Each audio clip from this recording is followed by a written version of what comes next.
Imagine a world where cities aren't just places to live. They move, they hunt, and they consume everything in their path. A young survivor, scarred by a dark past, is chasing a man with a dangerous secret, a secret that could destroy everything. But just when revenge is within reach, everything goes terribly wrong. Betrayed and stranded in a ruthless wasteland, two unlikely souls must work together to uncover a truth so deadly, it could change the world forever. Stay with me now. Welcome to Peak Plot Recaps. Today I'm going to explain a sci-fi, action, and adventure film, Mortal Engines, directed by Christian Rivers. This movie takes us into a post-apocalyptic future where entire cities move on massive wheels, hunting smaller towns for resources. The film has a 6.1 out of 10 IMDb rating and is packed with breathtaking visuals, epic battles, and unique dystopian settings. Don't forget to hit that like button and subscribe button. And now, spoilers ahead. The movie begins by dropping us into a post-apocalyptic world where human civilization as we know it has been wiped out after a catastrophic war known as the 60-minute war. The war lasted just 1 hour, but that was enough to reduce entire countries to dust, shift continents, and leave Earth in ruins.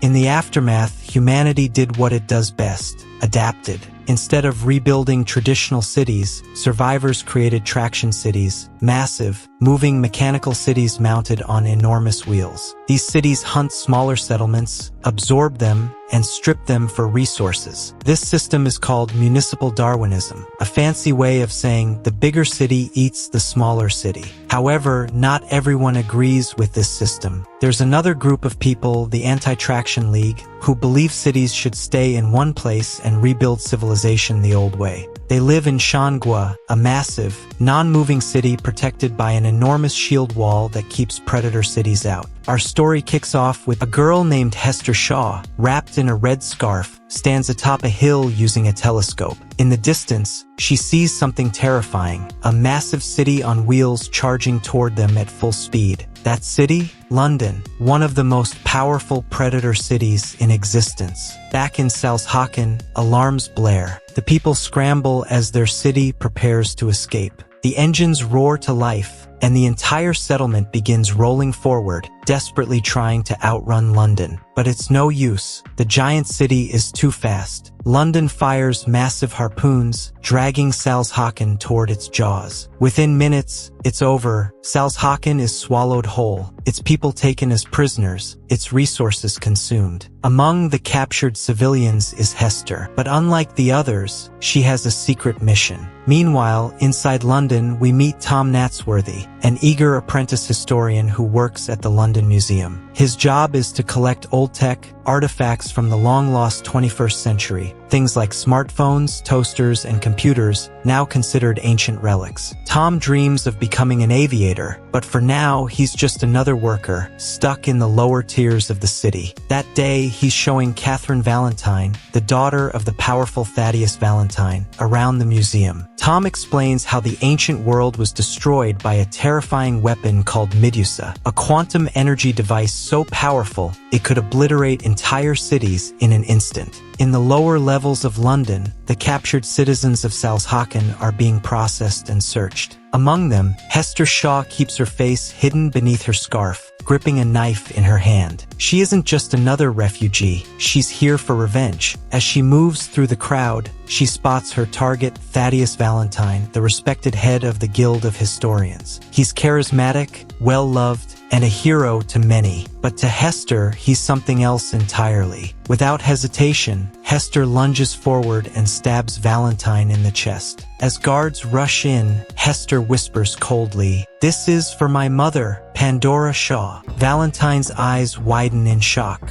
He recognizes the name. Before he can react, Tom tackles Hester, stopping her from finishing the job. The guards give chase, and Hester flees through the city. Tom pursues Hester through the gut of the city, weaving through collapsing floors as Salzhaken is torn apart. They reach a massive waste chute where Hester finally stops running. Tom, still confused by the entire situation, asks, "Who are you? Why did you attack Valentine?" Hester turns to him, "Valentine murdered my mother." Before Tom can react, Hester lets go, plummeting down the chute to the wastelands below. Tom turns, only to find Valentine standing behind him. He tells Tom that Hester is a dangerous criminal and thanks him for stopping her. Tom, still in shock, mutters, "She said you killed her mother." Valentine's expression hardens. Without hesitation, he kicks Tom into the chute, sending him falling to his doom. Moments later, Catherine arrives, asking where Tom went. Valentine puts on a sorrowful expression, lying that Tom fell during the chase. But Catherine notices something. On the upper levels, an engineer named Bevispod watches in silence. He saw everything. Tom crash lands in the barren wastelands, barely surviving the fall. He stirs awake, only to realize Hester is standing over him, looting his pockets. She takes his money and supplies, ready to leave him behind.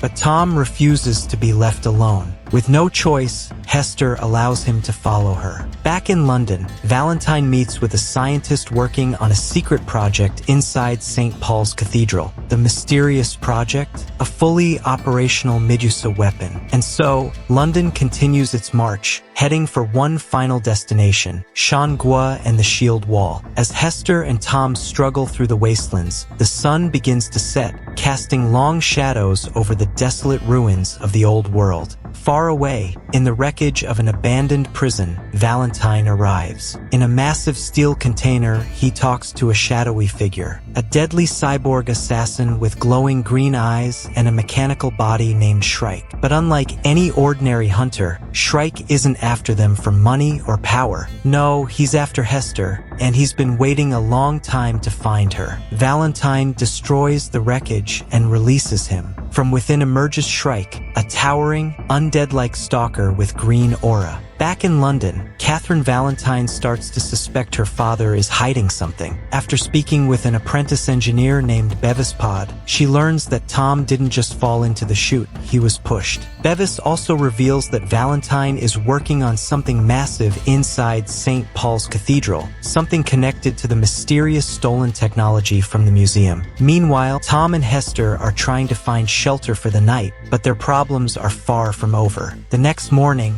they wake up to the sound of approaching engines. At first, Tom thinks they've been saved. A caravan of traders is coming their way. But Hester immediately grabs his arm and pulls him down. "These aren't traders," she whispers. "They're scavs." The scavs are ruthless slavers, capturing people and selling them to the highest bidder. And before they can escape, Tom and Hester are surrounded. Bound in chains, they're dragged to a slave auction in a decrepit outpost called Rustwater. Hester is about to be sold to a mysterious buyer, when suddenly, a gunshot rings out. The crowd freezes. A woman dressed in red strides forward. It's Anna Fong, a legendary anti-traction league pilot and outlaw. With lightning speed, Anna guns down the auctioneer, causing chaos to erupt. As bullets fly, Hester and Tom make a run for it. But before they can escape, Shrike arrives. The ground trembles as the cyborg hunter steps into the open, his glowing eyes locking onto Hester. Hester and Tom started to run away, trying to escape from Shrike. Just as Shrike is about to reach them, Anna Fong comes in clutch with her airship, the Jenny Hanover. She yells for them to jump aboard. Hester leaps first, but just as Tom is about to reach, Shrike awakes.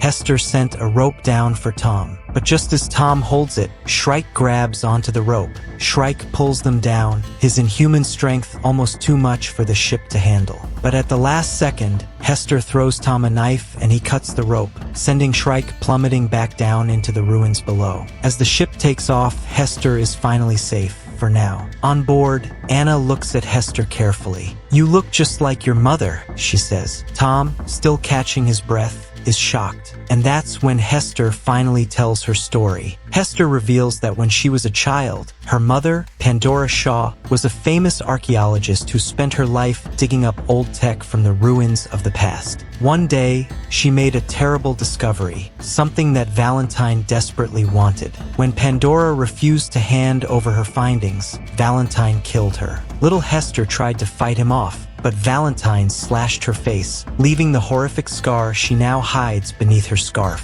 Bleeding and alone, Hester escaped into the wasteland, After escaping from Valentine, she was alone, starving, and barely surviving in the wastelands. That's when Shrike found her, a terrifying cyborg assassin, but strangely, he didn't kill her. Instead, he raised her. Shrike wasn't just a mindless killing machine, he was once a human, before being turned into a stalker. And though he had no memories of his past life, something about Hester reminded him of the child he lost. He cared for her in his own way, teaching her how to survive in the brutal world. But there was one problem. Hester was still haunted by the pain of losing her mother. She never smiled, never laughed. She was just as broken as Shrike himself. And that's when he made her an offer. Shrike told Hester that if she let him, he could turn her into a stalker too, just like him. If she became a cyborg, she would never feel pain again. No sadness, no fear, no nightmares. And Hester agreed. She promised Shrike that one day, she would let him complete the process, to make her cold and unbreakable.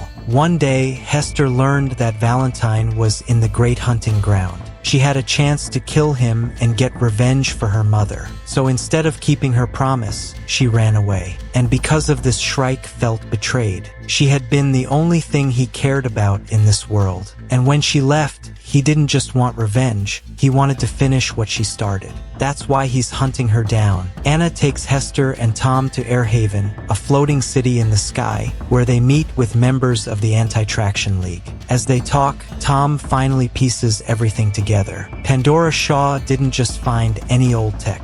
She found a computer core from Medusa, the long-lost superweapon that destroyed the Earth during the 60-minute war. Valentine had been secretly rebuilding Medusa in London, planning to use it to blast through the shield wall and take over Shangua. Suddenly, the city goes dark. Then, a deep, metallic voice echoes through the air as someone screams Hester's name. And then Shrike arrives. Shrike smashes through the walls, cutting down anyone in his way. And a massive explosion rocks the city. Fire spreads everywhere as the members of the Anti-Traction League tries to stop Shrike. But their weapons are useless against him. Tom and Hester run for their lives, but Shrike catches up. Tom tried to fight back. Shrike grabs Tom by the throat and smashed him onto the ground, and about to crush him, Hester falls to her knees, her eyes filled with tears. She begs to not kill him, and suddenly, something changes in Shrike's expression. He watches as Hester clings to Tom, and for the first time he understands. Hester loves him, he whispers. His metallic heart falters, and the memories of Hester's childhood flashed back at him.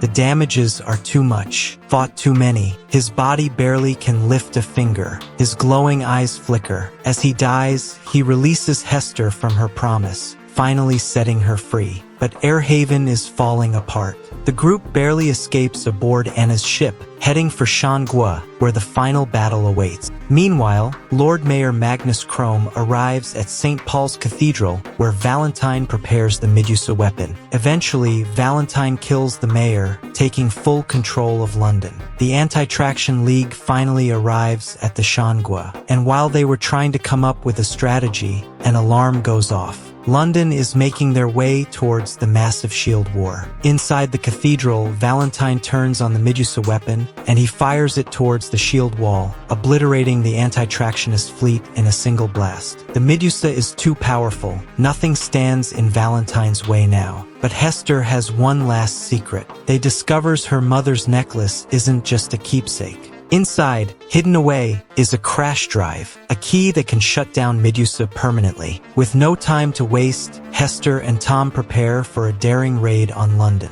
They jumps into the Jenny Hanover with Anna and the other anti-tractionists with their ships. The sky is filled with as the anti-tractionists launch a desperate assault on London. Amid the chaos, Anna managed to take Hester inside London by landing her ship. Hester sneaks into St. Paul's Cathedral, where Anna engages in a fight with Valentine, giving Hester enough time to plug the crash drive into Medusa's core and disable it. Valentine somehow killed Anna and comes to face with Hester. The two fights off. In a final, desperate move, Valentine jumps into a ship and tries to escape, but Tom comes in clutch with the Jenny Hanover and fires a missile at his ship, sending it crashing into London's tracks. As the city grinds to a halt, the war is over. London is defeated. As the sun rises over the battlefield, the survivors emerge from the wreckage. The people of London are welcomed into Shangua. The age of predator cities is over. As for Hester and Tom, they board the Jenny Hanover, ready to see the world together. This story is from massive moving cities to secrets buried in the past. This world is as dangerous as it is breathtaking. So, what do you think about this movie? Would you fight for survival in a moving city? Or would you stand your ground and protect a place that doesn't run? Let me know in the comments. If you enjoyed this breakdown, make sure to like and subscribe for us to make more peak recaps for you. Thanks for watching. See you next time.